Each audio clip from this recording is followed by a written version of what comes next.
everyone, and welcome. Today, we are speaking with Vicki Vollweiler, and she is going to tell us about what divorce professionals and their clients need to know right now about college financial aid. Vicki is a college financial aid specialist and the founder of College Financial Prep.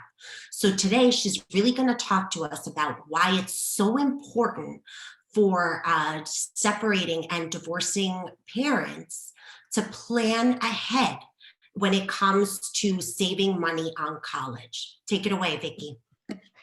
Thanks, Sonia. So I want to welcome everybody today. Let me tell you a little bit about College Financial Prep and how it was started. I'm a divorced mom myself. I have two children. One is a graduating senior from college right now. My daughter's in middle school. And prior to starting College Financial Prep, I was a divorce coach working with families regarding their personal finances, helping them to save money, increase income, reduce expenses, everything that would help prepare them so that they'd have money for their futures, for their retirement. And eventually clients started to ask me, well, now how am I going to afford the cost of college for my children? And this could be such a huge area for people. This is the one area where it's possible for both parents and the child to win, where they could actually save money as opposed to spending the thousands and thousands that a divorce can cost a family. So most of my clients are separated and divorced. However, I do work with others also because everybody goes through changes in their life. I mean, life happens. We all know it. So that's my area of specialty, helping people that are going through transitions save money on the cost of college. So why is this such an important topic? To all of the families that are either preparing to send their children to college or already have children in college. Why? Because finances are tighter among people who are separating and getting divorced. Their retirement funds may be limited. Their college savings may be limited for their children. As we all know, I mean, student loan debt is skyrocketing. Right now, it's $1.7 trillion. My goal when working with families is to help them keep that cost down. There's the student loan debt that they have to take on themselves and for their children, trying to reduce that as much as possible so that they can both not harm themselves financially as they go forward. The students are able to go on and afford their own houses and, get married and all the, steps that we enjoy watching our children do. And then for the parents so that they're able to retire, when they would like to, as opposed to being in debt because of those student loans for their children. Other reasons that this is such an important topic is, especially for parents who are separating, divorced, they are so overwhelmed in general with all of the change that's going on. College may not necessarily be at the forefront of their mind. They may need that support and guidance to make sure that they're doing things right in order to maximize their savings and minimize costs. Also, many parents that I work with, especially when dealing with separation and divorce, are very unclear how to fill out the financial aid forms. When I help families, they'll know that those forms are correct. So what do families need to do to make sure that they're going to save the most on the cost of college? And this definitely applies to parents who are separated and divorced. First thing first, develop a college list that's going to offer them savings. So I'll start to work with families, typically high school juniors, sometimes high school sophomores, and we'll put together a college list. And that college list may look very different for somebody who is divorced as opposed to married. And that's because some schools may only look at one parent, whereas some schools may look at two parents. So depending on the financial situation of those parents and the child, may dictate what type of schools, my opinion, that child should apply to so that it's financially beneficial for that family as a whole. After the schools are picked comes the beginning of senior year, then it's to fill out the financial aid applications. And typically it begins October 1st. Something that I'm doing right now with clients with high school seniors is negotiating the cost. It is possible to negotiate the cost of college. I recently put out a blog, not sure if you've seen it yet. I had my oil burner exploded over New Year's Eve. Anyway, I was that came to an estimate, and it turned out he gave me a higher price than somebody else, and I got really annoyed. And then I'm thinking, this is just like college. You have to negotiate everything, and college is definitely one of those things that can be negotiated. I certainly can't guarantee how much additional funds a school will offer, but it certainly doesn't hurt to ask if it's asked in the right way. Another thing that I'm doing right now, and this applies to, again, parents with seniors, and also parents that already have children in college. We're filing appeals right now. And what that means is if there's been some type of change in the household, so this can apply for separation, divorce, job loss, medical illness, it's possible to ask the schools for extra money based on the change in circumstance. When we filed the financial aid forms for kids going to school in fall 2021, we're using 2019 tax data. How much could have happened to a family since 2019? So yes, it's definitely possible to appeal and reduce that family's expected family contribution, and costs should be lower. And then eventually come June, July, August, that's when I'll be families with their student loans.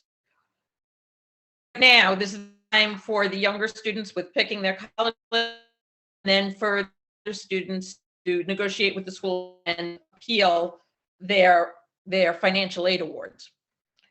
So how do you develop a college list? When I'm working with a family, we're going to consider the colleges that offer merit scholarships. We're going to consider the colleges that may offer more need-based aid, if the family should qualify for need-based aid. We're going to speak to the family about their financials, determine what their forecasted expected family contribution is. We're going to also consider the interests of the children, what they want their major to be, what type of location they want to go to school in. Do they want a large school, a small school? Is there a specific sport that the child wants to play? So it's not all just about finances. Still want to find a good fit that's going to be, the right academic, social, and financial fit for the student and for the parents. We're also going to consider the academic accomplishments of the student while they're in high school. So that takes into account their grades, their test scores if they have, and right now, a lot of schools are going test optional because of the pandemic, but it's still important, if possible, to take those standardized tests because students can receive merit scholarships based on their test scores. So it's still important to encourage the kids to do that. Also, the schools will look at, say, how many honors classes the kids were taking, if they've held any leadership roles, all that figures into the amount of merit aid that might be offered. And then, once we have all of those pieces and we look at a college, putting together that college list, we can actually go in and get a rough estimate as to the net price for each school, what that school would cost for that specific family. And it very well might be different from your neighbor to you. Because every family is different, every child is different, and every school uses a different formula to come up with basically their pricing. So, it's important to do all of the research beforehand as much as possible. So now is definitely the time with the 11th graders, and even some sophomores are starting that now. Typically, come October is when people will fill out the financial aid forms. Now, don't get me wrong. I had a call this morning, and I'm going to be helping a family, really a mom with 2 kids, fill out their FAFSA forms. So it's ongoing, but many people start to do it in the fall. However, definitely better late than never. It's very important to fill out the financial aid forms, no matter what the circumstance. A lot of people think, we earn too much money, we're not going to qualify for anything, so there's no need for us to fill it out. Please don't fall into that trap. Many of the schools award merit scholarships based on if you submitted a financial aid application, which I know sounds counterintuitive, but it's important to submit it, because even if you get $1,000 a year, and I'm just making up that number. It's still $4,000 that you might not have had if you didn't fill out the financial aid applications. Another reason, ideally, to fill it out in the fall, the schools typically start with like a pot of money this big, and the longer you wait, the pot gets smaller. So ideally, want to fill it out sooner rather than later. That FAFSA form, which is a federal government form, it does need to be completed every year, which actually, in the case of separation and divorce, is a good thing. For instance, say there's a college freshman and the parents are in the process of divorcing now. It's possible to go in and file an appeal based on this change in circumstance, and ideally save money on the cost of college. So it's good that it's done every year. It's not just even for a divorce. Say that there's a child support modification, a spousal modification. Any downward trend where the parent is bringing in less income, it can be used right now. Can be used to show a change. Also, there are different financial aid forms. Some schools only require the FAFSA. Some schools require what's called the CSS profile. And in the main, that's for about 400 private schools. Some of the schools want the non-custodial parents' information, some don't. This goes back to what I was saying about developing a college list, and it's important to consider which schools the family's going to apply to. And also, some schools have their own institutional form, and there's also state aid forms. So lots of different forms out there. It's good to know prior to applying to the schools. And this should all be looked into while putting together the college list. So I brought up before that it is possible to negotiate with the colleges. So typically what happens is the child applies to school, they'll receive an acceptance letter. Hopefully the acceptance letter will come with a merit scholarship award. But then typically February, March, the students letter. The second letter will be their financial aid award package. And this will include the tuition, the room and board, the how much you're going to receive if you applied for work study, if you're taking out loans, it may list the loans. I mean, it's a full outline of what the costs will be and will include the merit scholarship money, any grants, any free money. So it's a full listing of all of the costs and free money that you will be receiving. However, the forms aren't standardized from school to school. So it's very important to make sure you're comparing apples to apples. Like, some of the schools include transportation costs to and from college, except they use one number, no matter where you live in the country, as relation to the school. So, it's very important to look at those with a fine-tooth comb and compare. Then after you've looked at these offers and lined them up apples to apples, it's possible to negotiate with the schools. And depending on who you've received other offers from, maybe you want to say, school A offered me more than school B, maybe school B can do better. So yeah, it's definitely important to negotiate, but it's also, important to ask nicely and not demand of the school. We also started to talk about filing appeals, due to extenuating circumstances. So I think I started to say before, it could be for any number of reasons, especially with COVID and the pandemic and, so much job loss. People, I think I mentioned earlier that the financial aid forms right now are using 2019 tax data. And so many clients right now have such different situations as compared to what their 2019 income looked like. Again, whether it was due to divorce, whether it was due to widowhood, whether it was due to job loss, whether it was due to, the changes in child support or, whatever types of income people had coming into their homes, so it's very important to do that to reduce the expected family contribution. And that will help with gaining grants, maybe it's a Pell Grant, maybe it's a grant provided by the school themselves, but you have to ask for, um, you have to ask for the appeal. You have to ask for the change in the review. Some of the schools have their own financial forms to fill out regarding the change.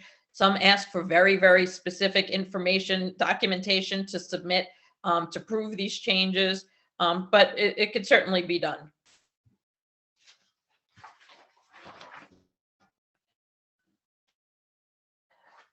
So, for that come the summerish is when student loans, people start to ask about student loans and acquiring student loans. One of the reasons that I bring this up now is because a lot of parents, especially going through divorce, they haven't been able to save, certainly, enough money to cover 70, in the main, not been able to save $70 a year for the children to be able to go to college. And sometimes student loans are necessary depending on what school the child and the parents, choose to attend. Some parents incorrectly assume, oh, it's okay, my child will take out the student loans. And it doesn't work that way. You want to complete the FAFSA so that the child can take out the lowest cost student loan, but freshman year, $5,500. Sophomore year is capped for the students at $6,500, and then junior and senior year is capped at $7,500. Then the rest typically will fall on the parents in the form of a Parent Plus loan, or they can go to a private lender, but they would still need to be a cosigner for the student. So there are definitely pluses and minuses to whether going, federal or private, depending on the terms and the conditions you're looking for or whatnot. But initially, it's impossible for it to all fall on the student. If for whatever reason the parent has extremely bad credit, it's possible for the student to get another $4,000 in loans from the federal government just in their name. But again, depending on the cost of the school, even that may not be enough money. So it's definitely important to consider all of the options early on. I've had too many people call me, the kid is leaving for college tomorrow. What can we do? By then it's too late. There's no way to help. I'm a huge proponent of, if you fail to plan, you plan to fail. So huge proponent of planning way in advance. The last thing I'm going to talk about right now, and I certainly welcome your questions if you want to include them in the chat box or whatnot. The last thing I'm going to talk about right now, it's called the FAFSA Simplification Act, which was just passed. And this is going to impact parents and students during the 2023-2024 academic year, which means that it's going to be when we start filing in October of 2022, which is going to use 2021 tax returns. So right now we're already in 2021, which is why I'm bringing this up. Anyway, so the good news about the FAFSA Simplification Act is that it's going to help lower income earners receive federal grant money. More people should be able to get Pell Grants and whatnot. The other good news, if you call it good news for this part, I mentioned expected family contribution before, which they call EFC. And usually misnomer. People think that, oh, if their EFC is $10,000, that's all they're going to have to pay towards the cost of college. Well, no, that $10,000 gets put into every school's formula that they use, and they may come up with different amounts that you owe. But unless the school meets 100% need, it's not going to be $10,000.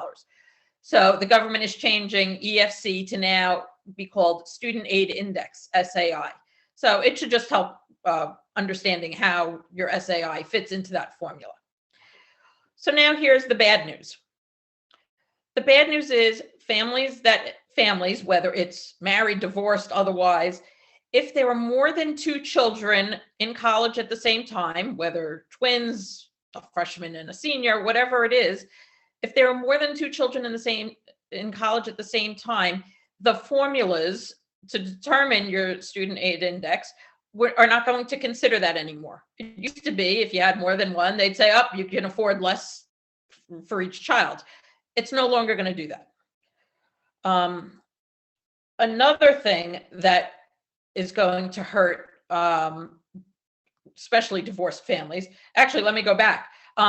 With the multiple children, I just worked with a blended family, both remarried, 4 kids in college at the same time. What is that going to do to them? So anyway, other things. Right now, typically it goes by the parent that fills out the financial aid form is typically the custodial parent.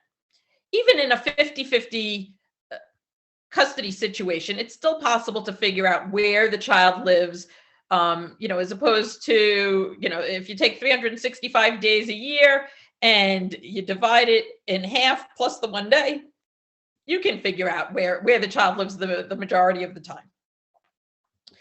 And most of the time, at least in, with the clients that I've worked with, it's usually the custodial parent who earns less money and shows lower income on their tax returns. What's going to happen with this FAFSA Simplification Act is that it's no longer going to go by the custodial parent. It's going to go by which parent earns greater income. So what the problems that I foresee with this are, what happens to the custodial parent now, that person may earn very little income, but yet have to pay much college. What's going to happen also if the parent who earns more happens to be a non-custodial parent who's not involved with the children at all? Or are they going to fill out the forms? So I'm working with a few people right now, CPAs and CDFAs, to figure out how best to position families. We have a little time for this, but how best to position families to make sure that you're going to get, or that parents will get the benefit that I hope will stay similar to what they're getting now. There are definitely lots of questions and not so many answers yet. This is brand new, so it's a work in progress. But because it's 2021 tax data, it's important to think about, especially amongst both parents, how to show which one provides the most financial support for the child. It's going to go by who provides the most financial support for the child. So if one parent pays child support of $1,000 a month, and I'm just making up this number, pays $1,000 a month, perhaps the other parent should show that they spend more than $1,000 a month per child to show that they're providing more of the financial support. So it's just, it's something to think about and something to consider as we all move forward, depending on the age of the children. So I hope that you found this useful, and love to know if anyone has any questions.